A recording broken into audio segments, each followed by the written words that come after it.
नमस्कार दोस्तों आज की इस वीडियो पर बात करने वाले हैं पे मैनेजर पे जो दिसंबर 2021 का सैलरी बिल है वो सिस्टम द्वारा आपके ऑटो प्रोसेस करवा दिया गया होगा और साथ ही आपने चेक भी कर लिया होगा।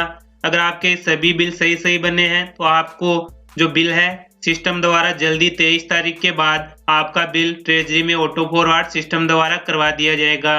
लेकिन दोस्तों बहुत से साथियों के कुछ समस्या आ रही है, कुछ प्रॉब्लम आ रही है कि उनकी जो दिसंबर 2021 का सैलरी बिल है अभी तक प्रोसेस नहीं हुआ।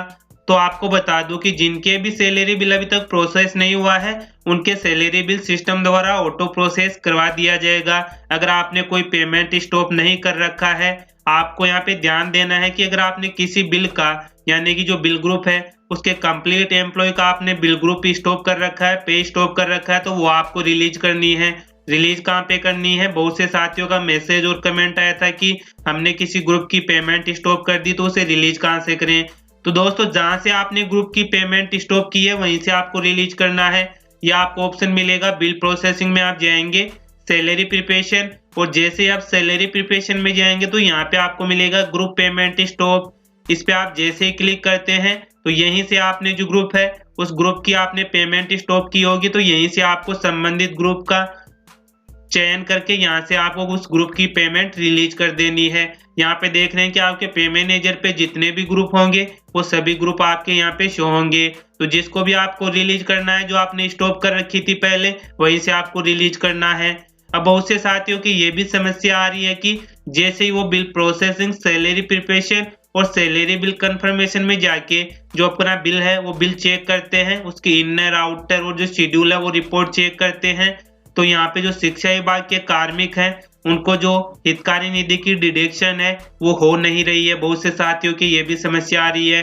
तो इसके लिए मैंने ऑलरेडी वीडियो भी बना रखा है, लेकिन इस वीडियो में आपको फिर से बता रहा हूँ, अगर आपके हितकारी निधि की कटौती किसी कर्मचारी के नहीं हो रही है तो आपको संबंधित जो बिल है उस बिल को यहाँ पे रीजन देना है और रीजन डाल के रिजेक्ट करेंगे। रीजन में आप डाल देंगे कि हितकारी निधि की जो संबंधित एम्प्लॉय है उसके डिडक्शन नहीं हो रही है, यहाँ से रिजेक्ट करेंगे। रिजेक्ट करने के बाद आप बिल प्रोसेसिंग में जाके, सैलरी प्रिपरेशन में जाके, एम्प्लॉय पे डिटेल में जाके जो संबंधित कार्मिक है उसे सेलेक्ट करके आप उसके हितकारी निधि की डिडक्शन ऐड कर देंगे। जैसे ही आप डिडक्शन ऐड कर देंगे तो सिस्टम द्वारा जब भी आपका बिल ऑटो प्रोसेस करवाया जाएगा तो आपका बिल ऑटो प्रोसेस हो जाएगा। फिर से आपको सैलरी बिल कंफर्मेशन में आके वो चेक करना है कि जिस कार्मिक का आपने बिल रिजेक्ट किया था उसके हितकारी निधि की कटौती ऐड हुई है या नहीं। अब बहुत से साथी क्या कर रहे हैं कि वो बिल को रिजेक्ट तो कर नहीं रहे हैं, जिनके हितकारी निधि की डिडक्शन ऐड नहीं हुई है वो सीधे ही बिल प्रोसेसिंग में जाके, बिल नंबर एलोकेशन में जाके उस बिल को डिलीट कर रहे हैं। तो आपको यहाँ पे ध्यान देना है कि आपको किसी भी बिल को यहाँ पे डिलीट नहीं करना है। अगर आप बिल डिलीट कर देंगे तो आपका जो बिल है फिर से सिस्टम द्वारा ऑटो प्रोसेस नहीं करवाया जाएगा, क्योंकि आपने तो बिल पहले ही डिलीट कर दिया तो वो ऑटो प्रोसेस कैसे होगा। आपको अगर कोई रीजन है, किसी मिस्टेक है अलाउंस की, डिडक्शन की, तो यहाँ पे आपको वो रीजन डाल के रिजेक्ट करना है और आपका जो भी करेक्शन करना है वो एम्प्लॉय पे डिटेल में जाके आप करेक्शन कर लेंगे। उसके बाद सिस्टम द्वारा जब भी आपका बिल ऑटो प्रोसेस होगा तो आपका बिल ऑटो प्रोसेस करवा दिया जाएगा। उसके बाद आपको फिर से यहाँ पे रिपोर्ट चेक कर लेनी है। अब बहुत से साथियों के जो है डिजिटल साइन वाली भी समस्या आ रही है, वहां पे उनके मैसेज आता है कि digital sign not found, data not found, इस तरह का मैसेज आ रहा है। तो इसको आपको ध्यान देना है कि थोड़ा वेट करना है। वेट करेंगे और थोड़ा टाइम बाद आप चेक करेंगे तो वहां पे आपको डिजिटल साइन मिल जाएंगे।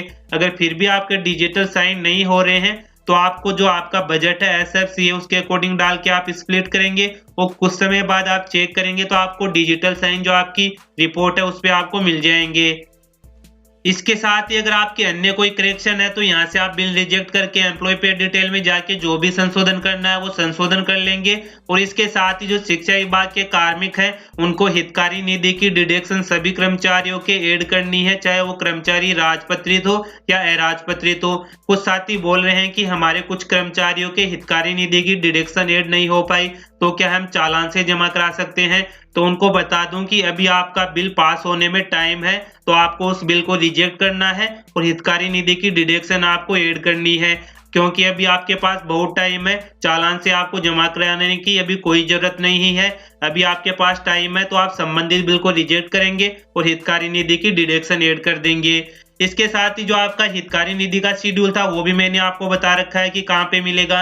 रिपोर्ट में जाएंगे, रिपोर्ट में जाने के बाद सैलरी रिपोर्ट में, और यहाँ पे आपको मिल जाएगा कोऑपरेटिव शेड्यूल। इसमें आप चेक कर लेंगे सभी कर्मचारियों की हितकारी निधि की डिडक्शन ऐड हो रखी है या नहीं हो रखी। इसके साथ ही आपने जिन भी कर्मचारियों के मास्टर में एम्प्लॉय डिटेल में जो कॉर्प डिटेल है वहां पे आपको हितकारी निधि का अकाउंट नंबर ऐड करना है। उसके बाद ये आपके हितकारी निधि की डिडक्शन ऐड होगी। तो दोस्तों जो दिसंबर 2021 का सैलरी बिल था उससे संबंधित जो भी समस्या आ रही थी वो सभी समस्या मैंने आज की इस वीडियो में क्लियर कर दी है। फिर भी अगर आपकी कोई समस्या हो तो आप कमेंट बॉक्स में कमेंट जरूर करें। तो साथियों आज की इस वीडियो में बस यही अपडेट थी, और साथ ही आपने अभी तक हमारा टेलीग्राम ग्रुप ज्वाइन नहीं किया है तो आपको टेलीग्राम ग्रुप का लिंक नीचे वीडियो के डिस्क्रिप्शन बॉक्स में मिलेगा, वहां से आप वो ग्रुप ज्वाइन कर लीजिए। तो दोस्तों फिर मिलते हैं नई वीडियो के साथ, तब तक के लिए जय हिंद जय भारत।